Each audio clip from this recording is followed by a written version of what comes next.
What's up, everybody? This is your boy Thirsty Jack, and welcome to another installment of Based on True Story. As I tell you my personal life experience based on true story, even know how to change up some names and locations.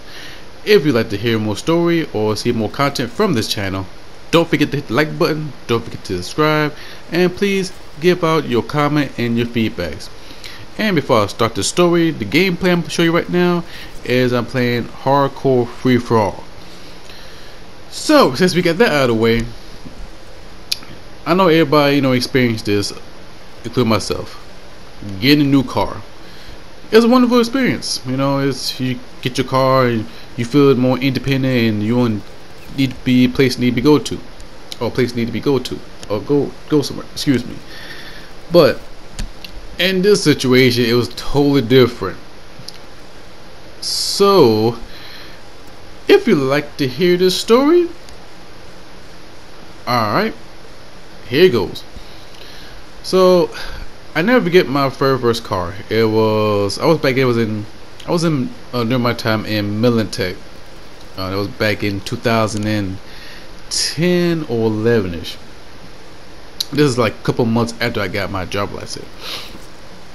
And we used to live in a different location. Me and my dad, little brother Ishmael, we used to stay at the little apartment.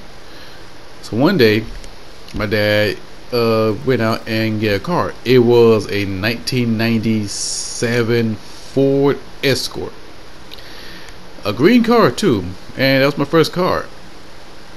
And I was pretty, excited. It was, my very first car. And I drove that place everywhere. Even though it was my first time experience of driving it, but I was going places to places, from my school to GameStop to whatever. So I was happy. Of course, there was a little bit of mishaps. Oil. I didn't change my oil. The engine start, breaking down sometimes. The steering wheels keep on locking up. It was putting more money into it, until the car get fixed. Even the temperature of the oil engine keep on getting high. I meant super high. I meant get hot. So from there, I had to drop the car and get another car. The car pretty much passed me down to the Impala. It was a 2001 Impala, and I love that car to death. That car took me everywhere, from my first interview for a job interview to go down to downtown library for a job interview for library, interview for Wendy's, and going places to places, go over the place. And again, I had to buy a new windshield wiper. I had to get a new tire for my car, brakes, get the car get fixed up. And on one point, it was every time I start a car, the car did turn over. And I gave a recall, but we didn't go. When back in last July, car didn't start. I said, okay, car didn't start, and I let it rest for a little bit. Car start back up again. Thick ass smoke coming out from the hood. So I step out, open the hood, flames start shooting out. It was just mad flames everywhere, and thank goodness there's two couples who walked by and stopped by and throw a bunch of waters on top of it.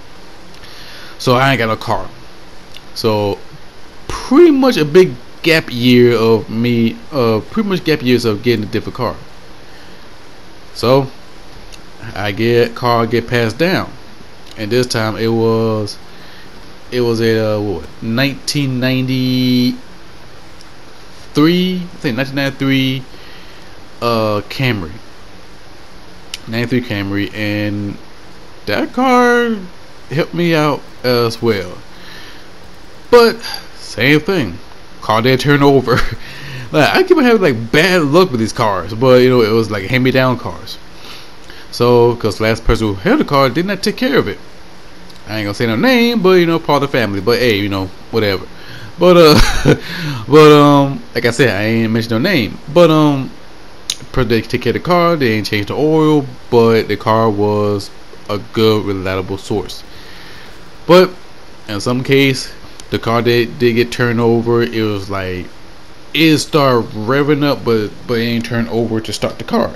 Everything working, but the engine need to be started. So, like happened, the car had to be turning again. So I was like, what the hell? Like, I can't go nowhere with the car. And without no car, it's shitty. I'm not gonna lie. Without no car, it was shitty. So I was frustrated. I was pissed off. I was angry. Like, I can't depend on anybody. And having somebody drive you to work or drive you to the place you need to go to is really shitty. It's a big difference from going to one spot. Like I say, if your car need to be in the shop or whatever, and the car will be out for 2-3 days, you can handle that. You know, take you go to one place for one day, and then you be straight. But 2-3 weeks with no car, it's pretty shitty. Especially when you have to go to work early in the morning, and we gotta rely on somebody. And sooner or later, they don't want to admit, but they get tired of themselves. They get tired of picking them up, dropping them off early in the morning, going through the traffic, wasting their gas and money. It was a shitty experience. So the time come around, I saved enough money to get myself a car with the help of my dad. So me and my dad, we discussed what kind of car we want to get. So I pick up my top 3.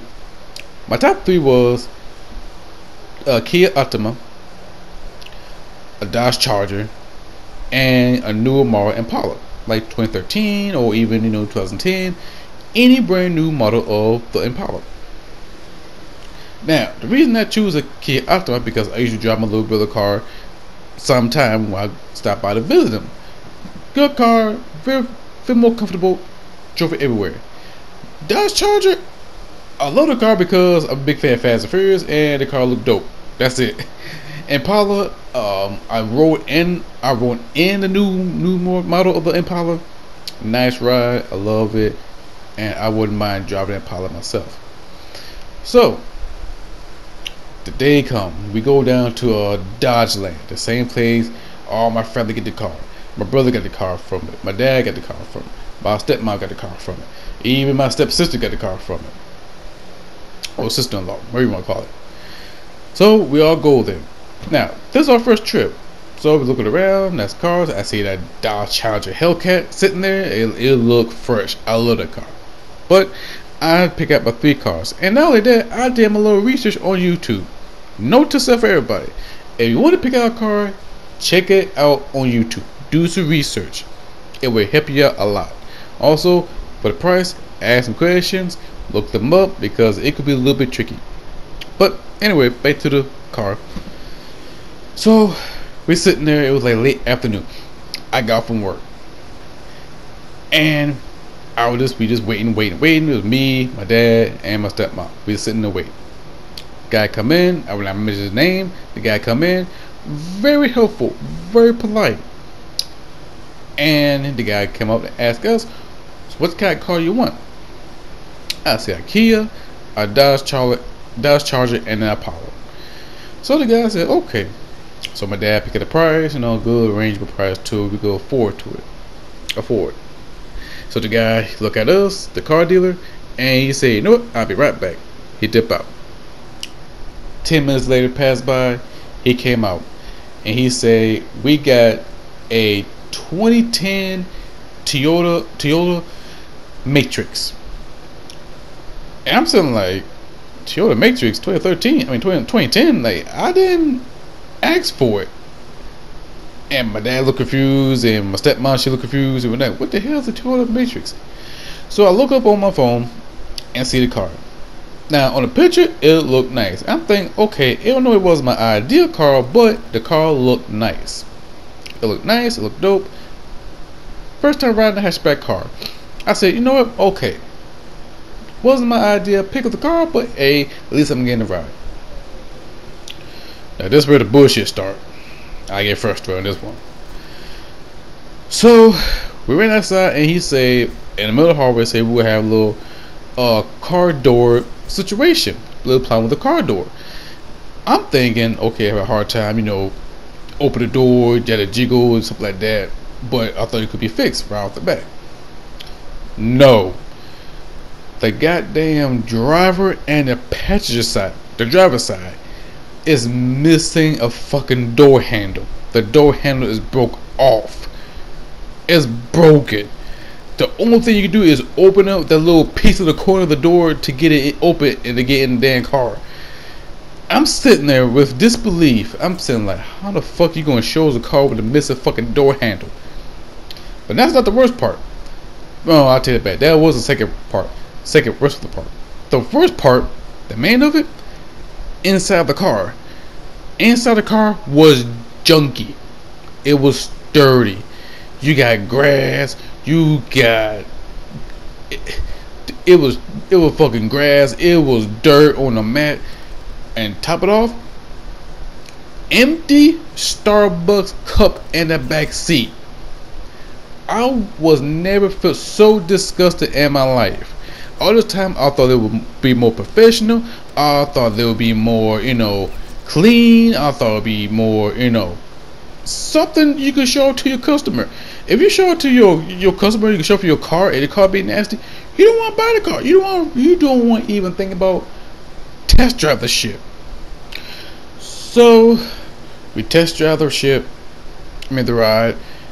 We went around the block, drive through the highway, come around like a big old giant circle. Even though the person said it got good gas mileage, and I was disgusted. I was like, are you shitting me?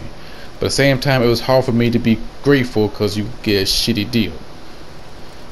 So stepmom and I was talking, and the price and everything else, and I wasn't feeling it. I was pretty much pissed off about it.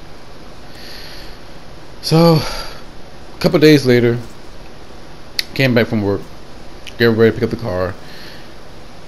Dad picked me up. We went down to Dodgeland, and we went to Dodgeland. We went to a parking lot, and show us a white 2013 Kia Optima. And it was a little bit dirt, a little bit, needy washing, but the car was great. It was my ideal car. I chose that car from the more pick, and I loving it. Even though I did a little bit cleanup, oil change, fluid change, brakes, a little tune-up, and that's it. And I was happy. I was like, this is the car I was wanting, and I felt joy. Days later, car's fixed up. All they gotta do is fix the gas door, which I'm gonna get fixed when this video's over it. But when I look at the car, and I got the car and driving it for the first time, I felt so fucking happy, because it felt good to drive and be more independent. The price was good. I'm able to pay every single month with the help of my dad. Thank you to my dad. And ever since then, I couldn't stop driving. And people notice the car, see my car. Even my homies, they know about the cars, and they're really happy. Even my close friend Tyler, shout out to Tyler, he said it was a good car. I did say I want to get a Dodge Charger and Impala. Tyler told me that the Dodge Charger had like a gas problem, and I look at him like, yeah, I see why. But overall, I enjoy the car. I love it. I enjoy everywhere I go to. I even drove down to my old spot, the comic book spot. You know what I'm saying? So it was really special, man. And finally get the car, going through different cars get broke down, cars do this and that. Sometimes I try to keep it with the car getting clean, but when you're busy and come from work, or you see a bunch of receipts, empty water bottles, wrappers, it was not clean. It was poor of me doing it. But now I've been having this car, I want to say over a month. I would say like over a month. But I was really happy. I was really blessed to have it. Not too many people have a car. You know what I'm saying? So I was really happy. I really do. And that's my experience. Having the car shut down on me, having the car blew up on me. How the car broke down middle of fucking street. Even one point, my dad had to hook up the car to his truck and pull it. When I meant pull it, I had to pull the fucking car, and only twice the rope snapped, and I had to press the brake. It was the middle of the street, and it was like very, very fucking scary. Like, I don't want to experience that shit no more. But overall, of it, I'm really blessed of it. I'm really happy about it, and also I took my car to a car wash. That was really good. So, you know me, I love to get my car clean. So I'm a very, very clean guy. But yeah, that's my experience with the car, getting the car, and have my experience with previous cars as well. 3 cars, so this is my 4th one. So keep my finger crossed, take good care of my car, and you know, feeling much better. You know, I've been saying it like 3 times already, but it's really good. It's really, really good. So that's my story of it. I hope you guys enjoy. I hope you guys take the experience of this journey of getting a brand new car. Anybody out there trying to get a new car, like I said, check it out on YouTube. Do some research. Check out the car. Which car be more comfortable? Check out for the price. Check out for the monthly price. Also, credit score, because they will check it out. Trust me. So they will do everything, and plus, you know, have somebody with you co-sign or help you out as well, so you won't stuck in the pickle. But anyway, I will be back with a new content, and also this month, or should I say this week, I am rebooting Best for Business, aka the business. This is the reboot of Best for Business, and it's revolved around Mr. Carmichael, myself, bringing a new wrestling into the indies world, and it's called CCW, Carolina Championship Wrestling, partner with the NWA, and try to make this show popular, make the wrestling company #1 in the indie shows. But he had to go through hoops and go through the struggle, and also not only the inside but the outside of wrestling company as well. So you will see more of the episode, more of the video, and you will see a brand new arenas very soon this week before the episode debut this Saturday. Yep, you hear first, this Saturday. So keep your eyes out, look for it. Don't forget to check out my Facebook, Heel Carmichael. Don't forget to check out my Instagram, Thirsty Heel. So that's my video. That's my little plug for the next project. If you like it, once again, don't forget to subscribe. Don't forget the like button. Leave a comment. And I'm your boy Thirsty Jack. And until then, I see you guys next time. Bye.